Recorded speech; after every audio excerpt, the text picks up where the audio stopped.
Bueno, pues muy buenas a todos y a todas.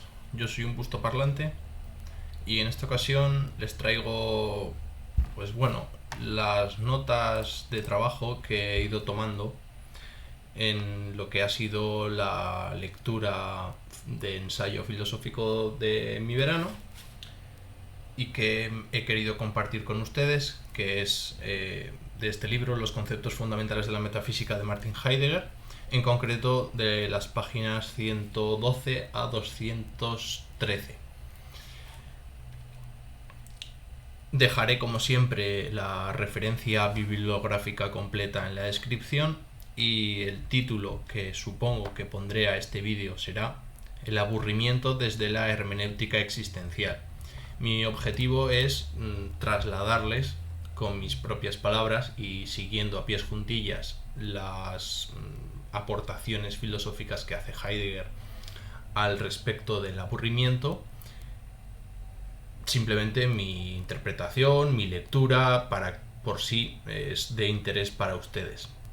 Yo creo que es interesante, sobre todo porque el fenómeno del aburrimiento es un fenómeno psicológico, vamos a decirlo así de entrada. Interesante porque lo sufre todo ser humano, por el hecho de ser humano, ¿no? Cabría preguntarse si los animales, al menos los más desarrollados a nivel de sistema nervioso central, son capaces de estar aburridos o no. Es decir, si un perro se aburre o un elefante se aburre o qué sé yo. Creo que no es el caso, pero bueno, creo que todavía no tenemos los criterios suficientes como para poder asegurar tal cosa, ¿no? Al menos desde nuestro punto de partida. Seguramente haya gente que tenga las capacidades cognitivas o las teorías suficientes como para poder justificar tal cosa, pero bueno, nosotros a bote pronto no tenemos esa capacidad. Sin más, vamos al tajo porque hay bastante tela que cortar. Son 100 páginas, arduas 100 páginas del amigo Heidegger. Vamos a poner primero en contexto la obra. Esta obra de Alianza Editorial es unos apuntes que están elaborados por el propio Heidegger y por parte de sus alumnos, sus editores, etc. Y consistió en el semestre de invierno del año 1929 a 1930, ¿de acuerdo? Se publicó por primera vez en 1983, es decir, casi 60 años después de las clases, cosa llamativa, pero bueno, suele pasar con estas cosas. Y es interesante el Heidegger de las clases porque, bueno, es un poquito menos farragoso que sus obras más filosóficamente más duras, ¿no? Como es Ser y Tiempo.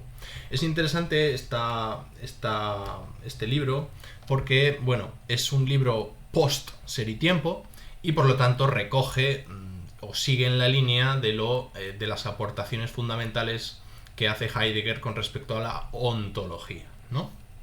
Entonces, ¿qué vamos a poner ahora? No en contexto la obra, sino el tema que vamos a trabajar en estos vídeos. No sé cuántos van a ser, porque la verdad es que tengo bastante, pero bueno, voy a intentar ir rápido y ser solvente en la medida de lo posible para no aburrir. Aunque bueno,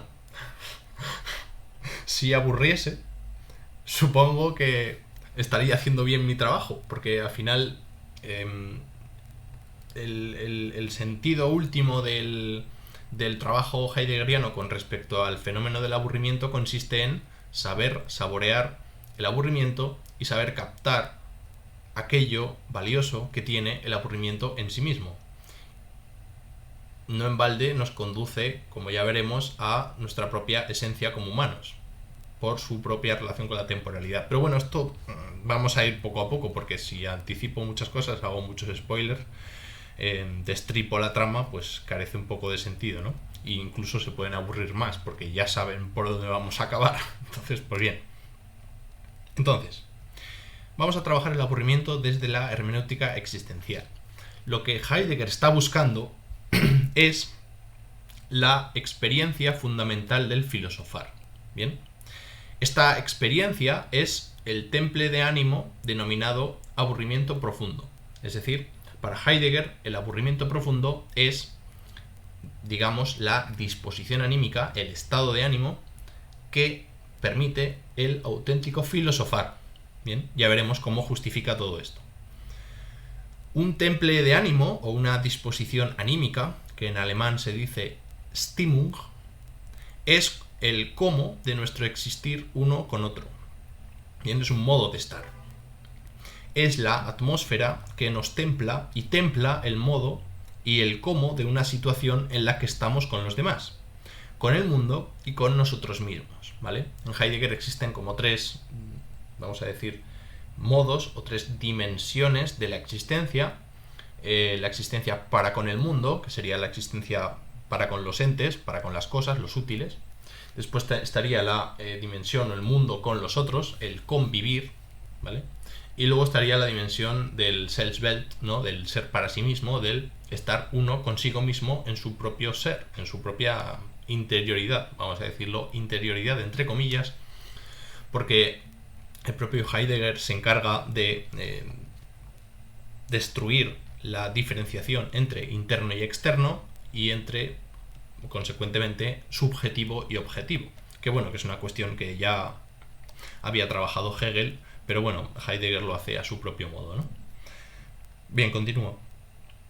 El temple anímico es el modo fundamental, es decir, el modo en que la existencia es en tanto que existencia. Esto es, aquello que da consistencia y posibilidad de ser al existir. Es decir, no existe una existencia, vamos a poner entre paréntesis, humana, porque, bueno, no sería necesario, pero bueno, para sonar redundante o sonar de perogrullo, en Heidegger toda existencia es existencia humana. Es decir, solo existe el humano. ¿Bien? Solo existe aquello que es Dasein. ¿Bien? Porque el Dasein es existencia. Es decir, una piedra en la ontología heideggeriana no existiría. ¿Bien? No existe una piedra. Ni Dios, ni siquiera los alienígenas, ni nada. Solo existe el Dasein. Bien, aquello que está viviendo en el presente en un estado de ánimo concreto. Bien, bueno, en fin, me lío, me voy por las ramas y claro, luego pasa lo que pasa, que esto se nos hace eterno. Eterno no, pero sí de una duración demasiado extensa, ¿no? Bien. La existencia siempre está ya fundamentalmente templada, ¿bien? Es lo que hemos dicho, ¿no? Toda existencia está existiendo de un modo. Ese modo está regulado por un estado de ánimo. Es decir, siempre estamos más contentos, más tristes, más aburridos, más entretenidos, más indiferentes, más calmados, más agitados, pero siempre estamos de un determinado modo, ¿no? Esa sería la clave. Lo que siempre sucede, por lo tanto, es un cambio en los temples de ánimo. Es decir, no existiría algo así como la ausencia total de estado de ánimo, sino que lo que existen son fluctuaciones, cambios de ánimo, paso de estar más triste a más contento, o paso de estar más indiferente a sentirme más afectado o interpelado por lo que me rodea, etcétera, ¿no? El temple de ánimo, pues, por lo tanto, es presupuesto y el medio del pensar y del actuar. Es decir, que todo pensar y todo actuar está sustentado, fundamentado, apoyado, basado en un estado de ánimo, en un temple anímico. Bien, entonces, la pregunta que se hace Heidegger es la siguiente: ¿cuál es el temple de ánimo característico de la existencia que nos dispara hacia el filosofar? Es decir,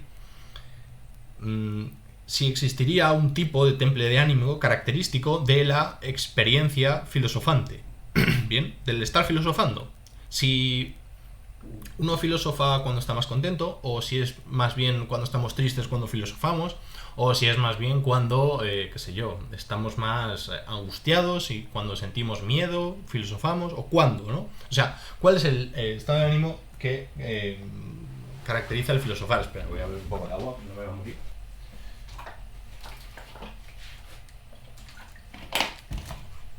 Vale, para esto lo que va a hacer es sacar a colación una cita de un escritor romántico, de Novalis, el Nombre de Novalis: George Philipp Friedrich von Hardenberg.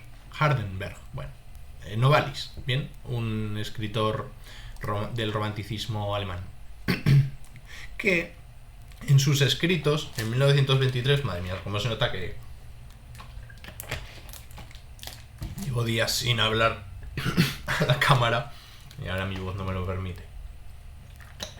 La voz de las Bene Gesserit. Bien, entonces, Novalis en sus escritos en 1923 dice lo siguiente: la filosofía es en realidad nostalgia, un impulso de estar en todas partes en casa. Bien, a través de esta cita va a ir profundizando Heidegger a donde quiere llegar. Bien, podemos detenernos mínimamente en qué significa exactamente la nostalgia, la experiencia en la nostalgia, como un impulso de estar en todas partes en casa. Que yo no sé si esto es algo así como querer estar en casa. Es decir, cuando uno quiere estar en todas partes en casa es porque realmente no está en casa. Y donde está es algo así como en la intemperie. Y claro, esa intemperie lo que genera es cierta nostalgia de estar en un lugar seguro, estar en un lugar, en un hogar, ¿no? Estar en un lugar donde todo lo que nos rodea es familiar a nuestra vida y por lo tanto es un sitio donde nos encontramos seguros, cuidados y asentados para poder realizar cualquier otra cosa sin preocuparnos por amenazas externas, ¿no? Esta nostalgia la identifica Heidegger con un aburrimiento profundo que se mueve de un lado a otro en los abismos de la existencia como una niebla silente. Bien, vamos a detenernos un poquito a analizar esta frase. Dice, lo que es nostalgia, por lo tanto, es un aburrimiento profundo. Bien, ya veremos exactamente qué es eso del aburrimiento profundo. Ya anticipo que lo veremos al final de estos vídeos, porque es la última forma del aburrimiento que trabaja Heidegger. Pero bueno, vamos a quedarnos con la segunda parte, ¿no? Con lo que dice, que se mueve de un lado a otro en los abismos de la existencia como una niebla silente, es decir, como una niebla silenciosa, como algo que nos rodea, pero que tampoco, no sé, una niebla silente. Bien, esa es la frase a nivel poético que viene a interpretar algo que ya era poético en sí mismo, que es la interpretación, o que es el texto de Novalis de el impulso de estar en todas partes en casa. Bien, entonces, vamos ya con el asunto más etimológico. Bien, aburrimiento en alemán se dice Langweile. Yo no sé alemán, pero bueno, se lo voy a leer españolizado para que ustedes lo puedan apuntar si quieren. Langeweile. Bien, Langeweile. Bien, que literalmente en alemán significa momento largo. Es una situación de la cual siempre estamos huyendo, tratando así de llenar el tiempo. Queremos hacer dormir nuestro aburrimiento, no queremos saber nada de él. Es decir, ya estamos viendo cómo, etimológicamente, aburrimiento en alemán nos lleva a pensar en la cuestión del tiempo, que es una cuestión fundamental. Bien, ¿por qué? Porque aburrimiento significa literalmente momento largo, es decir, un tiempo que se nos hace largo. Y también nos viene a decir que el aburrimiento es algo de lo cual siempre estamos huyendo. Porque una persona cuando está aburrida lo que quiere es dejar de estar aburrida. Como una persona cuando tiene miedo lo que quiere es huir de ese miedo. Bien. No queremos estar aburridos. Bien. Cuando una persona está aburrida siente que está perdiendo el tiempo. O que está anclada en un momento que se le hace demasiado largo porque está esperando algo u otra cosa, ¿no? En fin, lo característico del aburrimiento es que queremos huir de él. Por naturaleza, vamos a decirlo así, ¿no? Porque sí. Porque no nos gusta estar aburridos. Ya veremos cómo más adelante Heidegger va a decir que lo interesante es profundizar en ese aburrimiento, ¿no? Intentar escuchar qué es lo que nos tiene que decir el aburrimiento con respecto a nuestra propia existencia. Pero bueno, ya me estoy adelantando como siempre. Estamos yendo y viniendo constantemente en la vida. Bien, querer despachar el aburrimiento supone una paradoja. El tiempo se nos hace largo en el aburrimiento. Entonces, ¿queremos que se nos haga corto? ¿Pero acaso no deseamos que para cada uno de nosotros el tiempo sea largo? Es decir, nosotros queremos tener una larga vida o queremos tener un largo tiempo para poder hacer cosas. Sin embargo, cuando estamos aburridos, lo que pasa es que queremos que el tiempo pase rápido.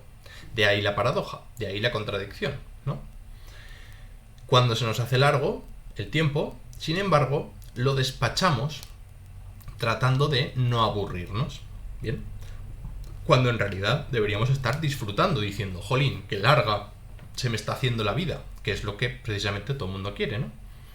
Bien, como ya hemos dicho, Heidegger asocia el aburrimiento, este tener tiempo largo para con tener nostalgia de, siendo que en alemán nostalgia es Heimweh, que significa algo así como hogar doliente, o hogar sufriente, o dolor en el hogar, o algo parecido, ¿no? Bien, el especialista en alemán que esté viendo este vídeo, por favor, si quiere dar sus consideraciones al respecto en los comentarios, pues será bien recibido por mí y por supuesto por todos los demás que desean aprender cosas, ¿no? Bien, continúo. El aburrimiento es un modo de estar con respecto al tiempo. Es un modo de relacionarse, por lo tanto, con el tiempo. Un sentimiento de tiempo. El aburrimiento nos mostrará el modo como vibra el tiempo en lo profundo del ser humano y que constituye el filosofar. Por otro lado, el análisis de la problemática del tiempo nos mostrará el papel del aburrimiento en el existir humano finito. Es decir, lo que nos quiere decir Heidegger es lo siguiente. Si analizamos el fenómeno del aburrimiento, llegaremos por conclusiones, por derivado del análisis del fenómeno del tiempo, llegaremos al conocimiento de la temporalidad humana. Y viceversa, si analizamos el modo originario de la temporalidad humana, llegaremos a ver cómo afecta el aburrimiento en nuestra existencia, o qué papel tiene el aburrimiento en nuestra existencia. ¿Bien? Es decir que, en resumen, existe una conexión íntima, una asociación importantísima, fundamental, entre la temporalidad humana como sentido del ser, del Dasein, esto es ser y tiempo, pero bueno, en resumen, la temporalidad como algo importantísimo en el ser humano, ¿vale? Y el aburrimiento como el fenómeno característico del filosofar, ¿de acuerdo? Importante, ¿vale? Esta conexión. Yo creo que es de lo más importante que hay. Bien, entonces, en resumen, el temple de ánimo fundamental del aburrimiento constituye una relación temporal eminente en la existencia humana y, por tanto, una posibilidad excepcional para preguntar por los conceptos fundamentales de la metafísica, que es el título de este libro. ¿Qué son los conceptos fundamentales de la metafísica? Son el mundo, la finitud y el aislamiento. Pero bueno, esto no lo vamos a trabajar nosotros, puede que lo haga yo en el futuro, no lo sé, creo que no, pero bueno, sin más. Que sepáis que está contextualizado en el objetivo fundamental de la obra, que es trabajar los conceptos fundamentales de la metafísica. Bien, entonces, cuando nos sobrevenga el aburrimiento, si lo que queremos es filosofar en el pleno sentido del término, debemos ceder ante él. Es decir, si uno quiere filosofar, se tiene que aburrir y no intentar espachar el aburrimiento, sino asumirlo, dejar que penetre en él, dejar que digamos, sucumba ante él. Tenemos que sucumbir ante el aburrimiento, dejar que nos invada y después nos llegará el momento de filosofar de manera auténtica. ¿Bien? Tenemos que darle espacio a ese aburrimiento en nuestra existencia. No tratar de matar el tiempo con pasatiempos, sino dejar que vibre ese sentimiento dentro de nosotros. No debemos estar contra él, sino aproximarnos a él. Y dejándole que no nos diga, y dejando que el aburrimiento nos diga lo que quiere de nosotros, lo que sucede con él cuando nos atraviesa, ¿vale? Y pues nada, esta sería la introducción a la cuestión. En el próximo vídeo trataremos un poco más cómo va a abordar Heidegger este fenómeno, esta experiencia del aburrimiento humano. Y nada, sin más, les convido al próximo vídeo si les ha resultado interesante y si no, pues hasta otra. Un saludo y hasta la próxima.